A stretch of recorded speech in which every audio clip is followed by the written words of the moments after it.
government today has gotten into is that so many leaders spend a whole lot of time worrying about who is right and not doing the right thing.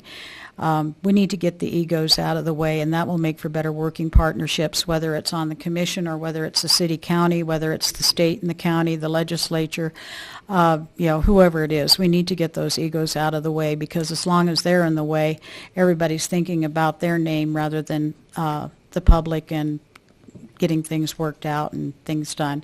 I would appreciate your vote on or before November 6th. Okay. Thank you. Thank you very much. Mr. Malm. Yes, as Commissioner Heath said, I also not one for necessarily campaign promises, but the only promise I will make as a candidate is that I will make decisions based upon principle and not partisanship.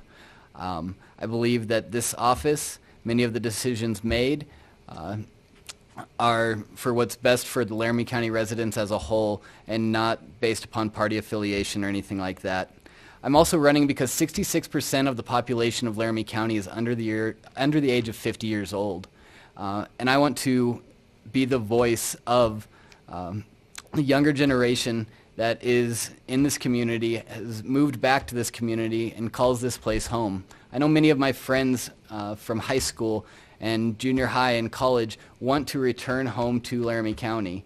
And I just want to make sure that we are a community that has and can compete with jobs of the 21st century, and that's why I think a major part of what we need to be doing is making sure we have access to high-speed broadband throughout our community, and make sure that we're taking advantage of non-traditional industries that haven't always played a role here in Laramie County, but that will certainly play a role in the future.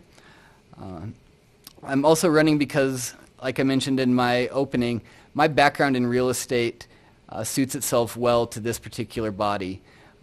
Many of the land use regulations, the agreements and negotiations between oil and gas companies and the commission as far as road use agreements, all of those things are things that I do in my daily job, negotiating disputes between landowners, subdivisions, figuring out what will work, what's legal, what the federal government will lend money on. You know, those are conversations when for the last 9 months I've been watching county commission meetings in the chambers, and the last 4 years that I've watched online, those are discussions that happen on the dais all the time with new subdivisions is, well, what will it take to get a loan on one of these houses? Like, what does the does the well and septic tests need to be? And those are answers that I have in a background that I have. So I look forward to being your next commissioner. Thank you. Thank you very much. And before I send you on your way, I just want to announce for the public's benefit, the League and the Wyoming Tribune Eagle, our next event is October 16th, right here, City Council. Then we'll have Laramie County School District number 1 candidates in the boardroom, and then back here on the 23rd and 25th for legislative races. And now I think, can we all thank our candidates for County Commission for doing a great job tonight. And again, thank you the city and the newspaper for co-sponsoring. Thank you.